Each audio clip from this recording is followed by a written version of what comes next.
Hey y'all, welcome back to Side on the Shed.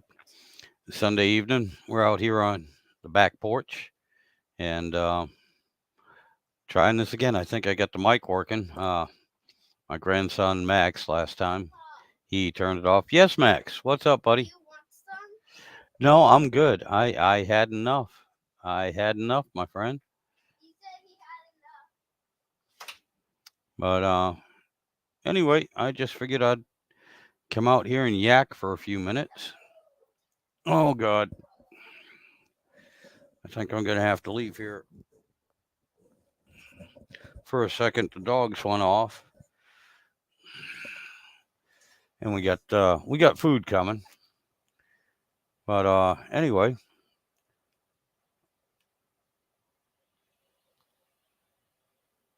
just again as usual,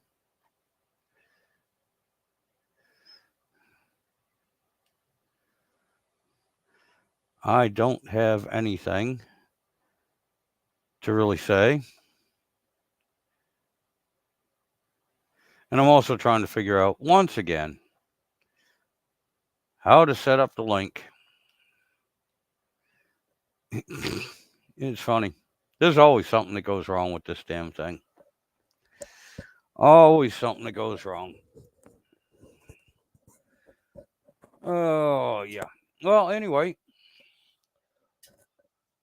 in case anyone's interested, I finally got the master cylinder put on the truck. Bled all the brakes today. It was kind of cold out today. It was supposed to be warm. Never happened. And so I had to replace the master cylinder on my truck because I didn't have anything but front brakes. And of course, they all went down. The brake pedal went down to the floor. Hey, Danielle, is it? I don't have my glasses on. Danielle Berry, Sports Highlights, says, "Hey, how you doing?" No, and they're gone.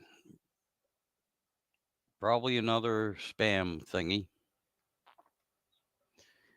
But anyway,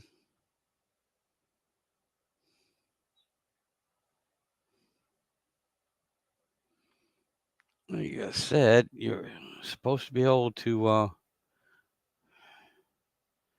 just there we go. Finally. All right. Anyone here that actually shows up, look in the comments, click on where you see Sidewinder Shed and click on the StreamYard and you can hop in.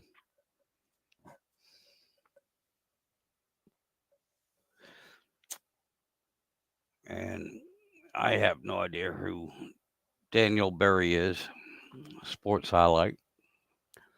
And I really should go get my glasses, damn it. I can't see anything. It's terrible getting old. But anyway, I was talking to my sister earlier today, and we're talking about some of the places we grew up at, and wondering, she's getting to that age. My father was very good at telling stories. I know more about my father's childhood and the way he grew up and everything more than I do my mom. My mom was very quiet about it. And that was one of the things we were talking about. And the only thing I can figure is that growing up and everything, well, two things.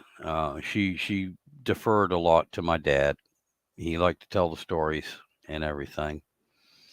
But growing up to her, she was more practical. She wasn't as wistful and everything as my dad was. He loved bringing up the old stories and everything, but she just figured this was life. This is the way things are. And my kids are growing up basically the same way I did. Things have changed. And, it was funny because I knew, like my dad, she grew up with the wood stove. She grew up with the coal stove. My grandmother, her mother, for years had a wood stove, a wood cook stove, and everything.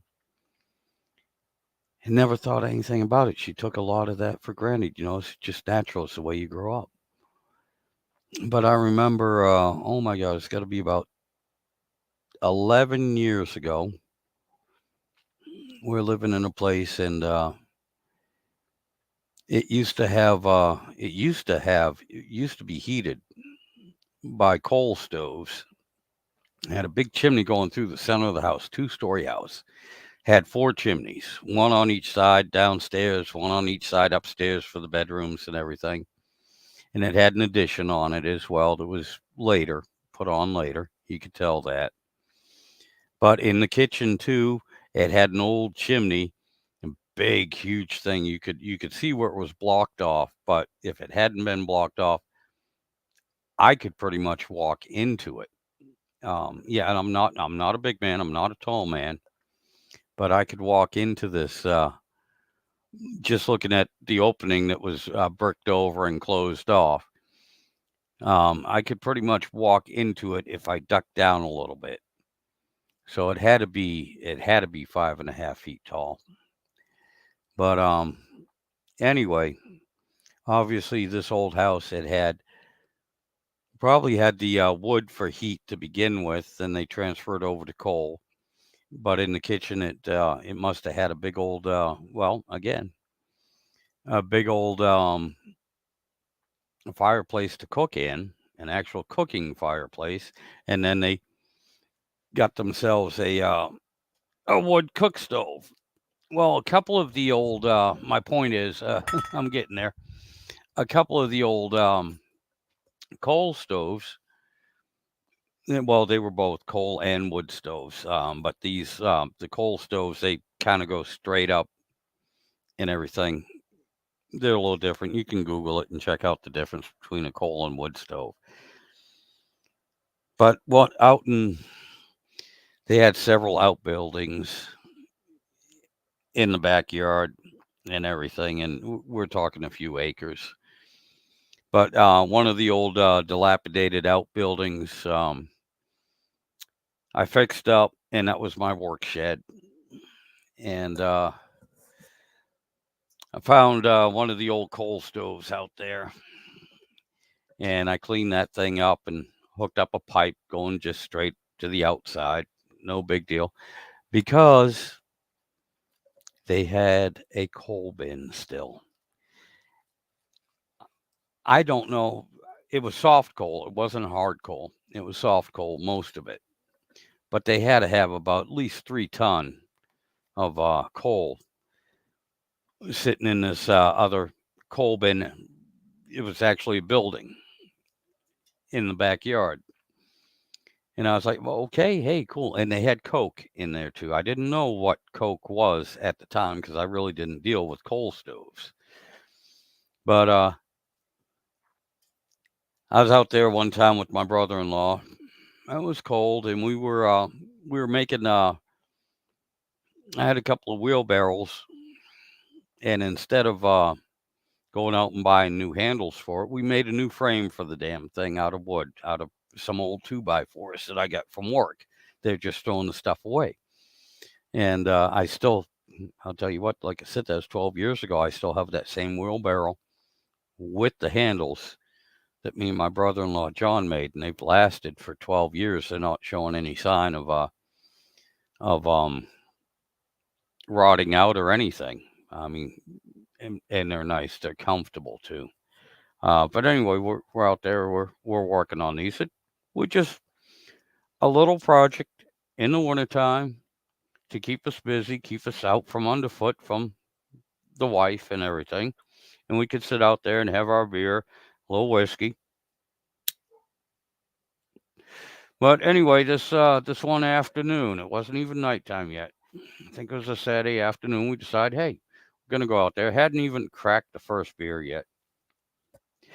The night before, I'd set up the coal stove. I'd put some coal in it.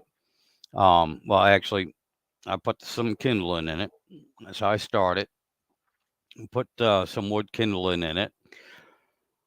And I didn't know what these other chunks were. It turns out they were coke. I'll get to that. I didn't know that's what you use to help start the coal stove also. But again, put a lot of soft coal in there. Now, soft coal it smells a whole lot like diesel. I mean, it really reeks.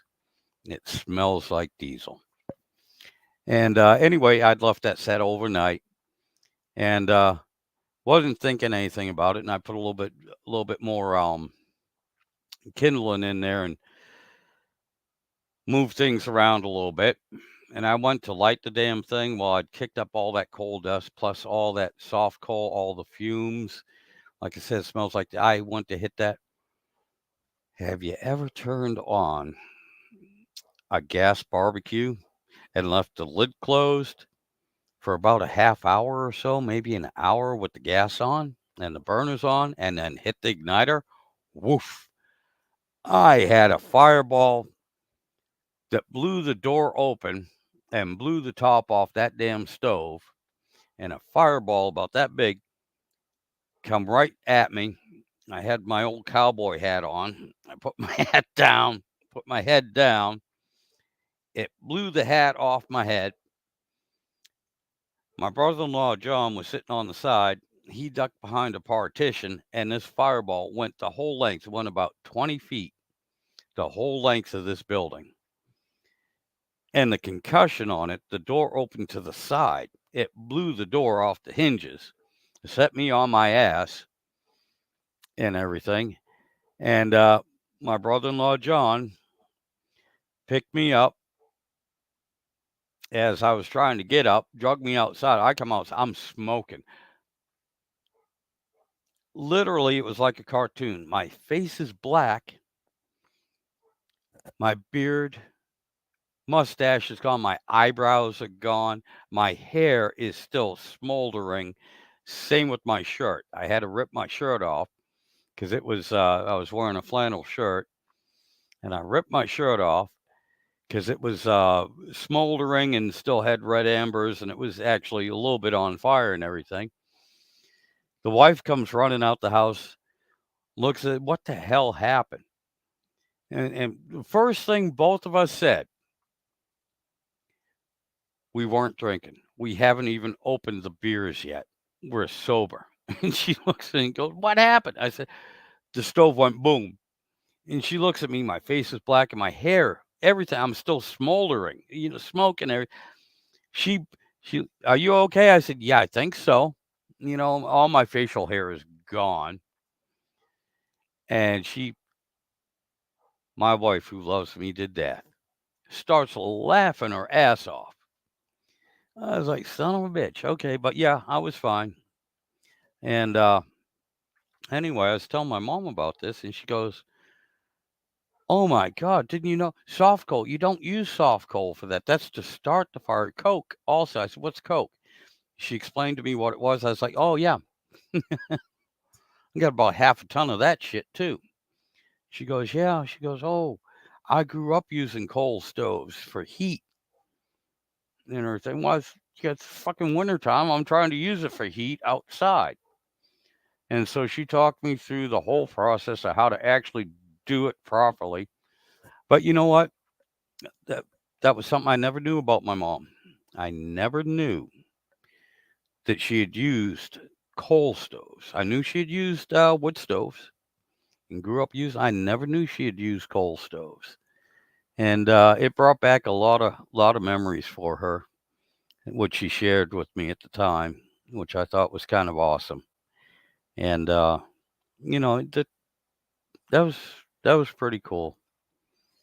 That was pretty cool. And of course, she was concerned about me. I'm her baby. She's in her 90s at the time, and well, I'm 50. Yeah, I'm in my late 40s, but I was still her baby. So she was concerned. But once she found out I was okay, she was like, oh no, this is what you need to do. This is how you need to do it. And she said, yeah, when I was a kid, me and Sissy, her sister, she said, we'd have to do this, that, and the other thing. One of my jobs was to start the coal stove and get that going, so we'd have heat and everything. And it's just one of those things that I talk a lot about my dad, the way he grew up, and a lot of stories about him. But my mom was right there, same thing, a little different, but she had some wonderful stories too. It's just she wasn't as much of a storyteller as my dad was, you know. And but God, yeah, for those of you that still have your parents, listen to what they say. Ask them about how they grew up, because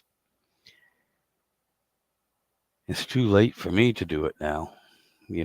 My folks are gone, but I do have great memories. I do have quite a few good stories, um, and stuff about them growing up. A matter of fact, it was another thing I mentioned earlier. We had a whole bunch of the old home movies, 8 millimeter.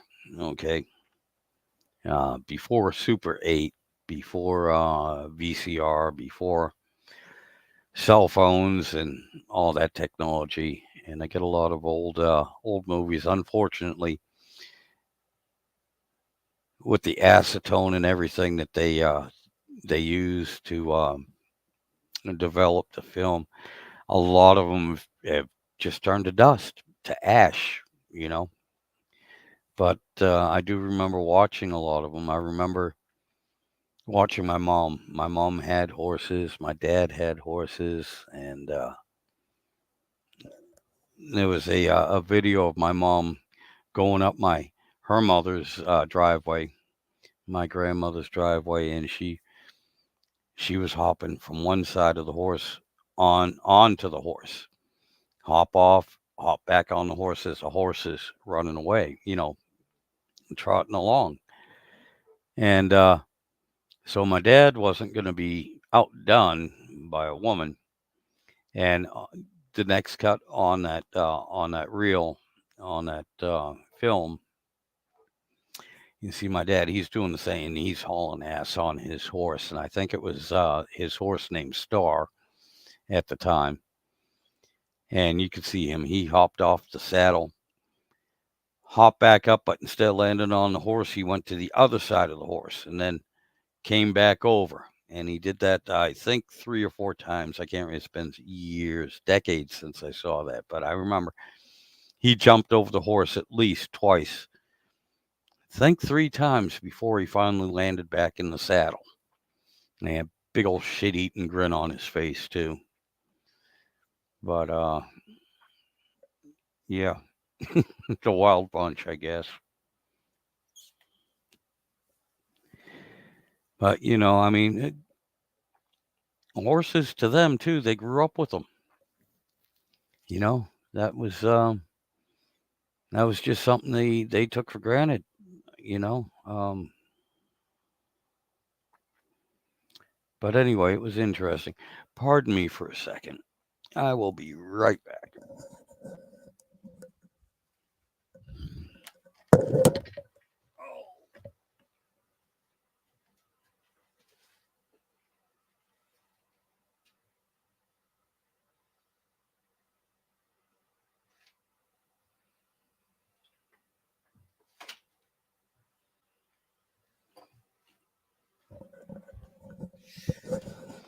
And I'm going to apologize too if I moan and groan every time I try to move. Oh, my friggin' back is killing me.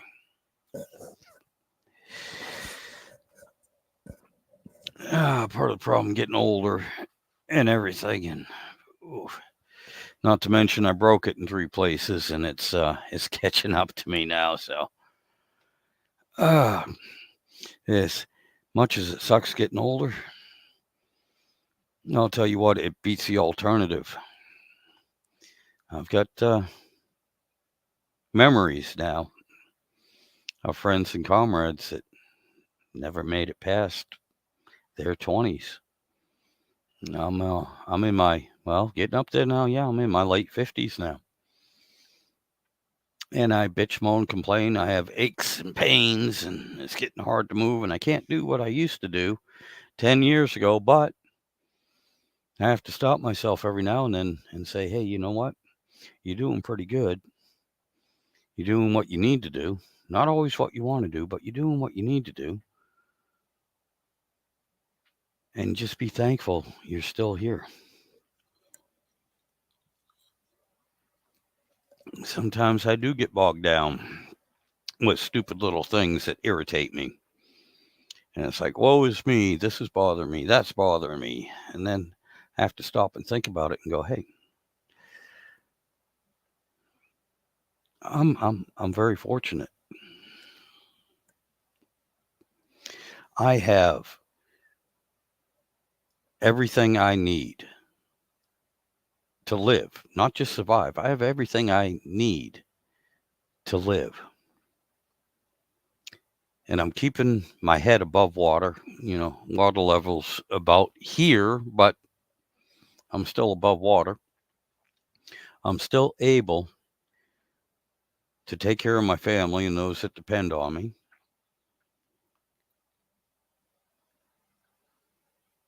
And like I said, I have everything I need and most of what I want. I don't want a whole lot anyway, but I have most of what I want. I'm not going to say all, because the moment I stop wanting things is the moment I'm going to get bored of life and not want to be here. As long as I want something, and I'm not talking materialistic stuff either. I have my bucket list. It's a very short list because I've had an interesting life and I've done most of the things that I've ever wanted to do. Not that they all turned out great, but such is life. But it's a funny thing. I grew up with older people, and I've seen so many of them when they reach that age where they can't work anymore, they can barely get around, and they sit there and they start going, "Oh, I wish I had done this. I wish I had tried that. I had a chance to do this, but I never took that chance. I was afraid to." I'm I'm gonna be one of them old farts that's gonna be sitting here going, "Um, no, I have very few things that I turned down I didn't try. Oh, I have a shitload of regrets, but that's because of things that I did do that didn't work out the way I wanted them to do. I'm gonna have very few regrets on the fact that I wish I had done this. There's gonna be a few, but not many. There's not gonna be a whole lot of them, and it's not gonna be that I can even think of right now any major ones. I have to sit here and think, what did I want to do that I decided not to, and I missed that opportunity? Very few of them. Very few. I can't think of anything major. Um, I can't. And you know what? Irregardless whether you have money or possessions or material things, the biggest thing is,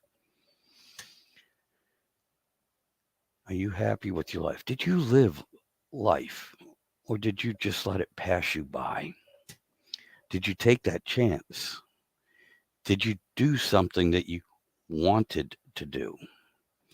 And I'm also, again, not talking about something that's going to hurt somebody or cause damage to somebody or anything like that. No, that's, that's not right. I'm talking about you doing something that you want to do, and it's not going to hurt anyone. It's just an opportunity that shows up. Skydiving. Yes, you can get hurt. Somebody else can get hurt, but that's not the intention. You know, I mean, yeah. Do you want to rob Fort Knox? Yeah, I would love to. I had a chance to one time. That's not what I'm talking about. That's really not a good idea. And if you had the chance to do it and you didn't, kudos to you. That's nothing to regret. But I'm just talking about very simple. I moved from Massachusetts to Virginia. I had the opportunity. I had the chance. My whole family's up in New England, Massachusetts area. But I took that chance. And you know what? I'm glad I did. I'm glad I didn't let it pass me by. I've had such a much better life here in Virginia than I ever could in Massachusetts. I wouldn't have had the job opportunities. Not that I had great jobs. I wouldn't have had the opportunities. I wouldn't have met my wife and the kids, and I wouldn't have had the grandkids. Yeah, maybe I would have hooked up with somebody else. It's hard to tell, but you know what? I'm happy with the way things turned out. I'm satisfied with it. And again, not just satisfied. I'm very happy with it. And like everyone else, yeah, I'll bitch, moan, and complain. I'll pick on the wife and everything, but it's all in good humor. She's the best thing that's ever happened to me, and I'm so thankful to have her. And as soon as I said that, I know she's going to poke her head in here and yell at me. But anyway,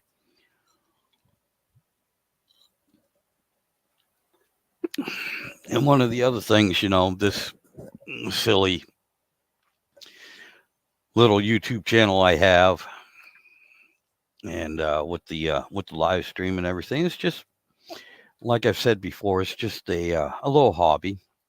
As you can tell, I don't spend a whole lot of time, effort in it, but I do the best I can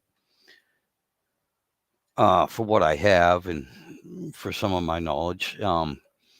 Again, one of the reasons why I started this YouTube channel was what I think 3, 4 years ago. I think that's all it's been up for. Maybe 5. I don't even know.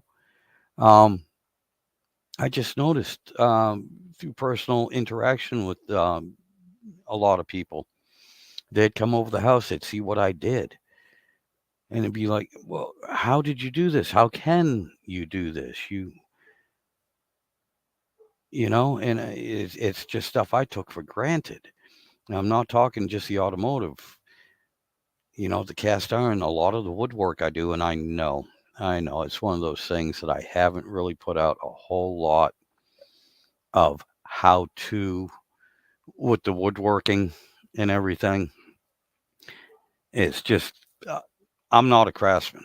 I just do what I need to do, and you can find a whole lot better videos, instructional videos of how to do things, how to work with wood, and the proper way to do it. I'm pretty much a hack, but the thing is, I get it done, and it works, and it's solid, and it lasts a long time. Pardon me. And it's one of the things with any of my woodworking videos. A lot of times you'll see what I have to start with, what it looks like before, and then you might see a few little things of me doing it, and then the end product. And that's because honestly, if you try to do the things I do, there's going to be a lawsuit out there because I'm going to teach you how to hurt yourselves. That's all you're going to get from those woodworking how-to videos. The Unless you want to take it this way, what not to do and how not to do it. None of my equipment.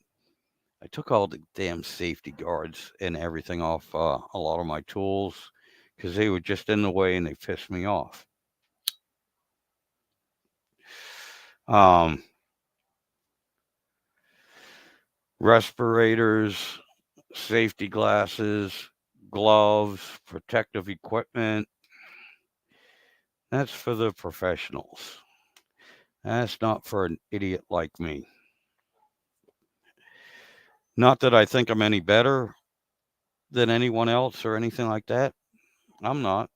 I'm not. I've had splinters and everything. Still got one in my eyeball right now. It bothers me. And this is from 30 years ago. The splinter itself is gone, but the scar is there. And it looks like a little black gnat flying around. I can see it every now and then. Yes, sir. Okay, I'll be right back. I have to go get food. I'll be right back.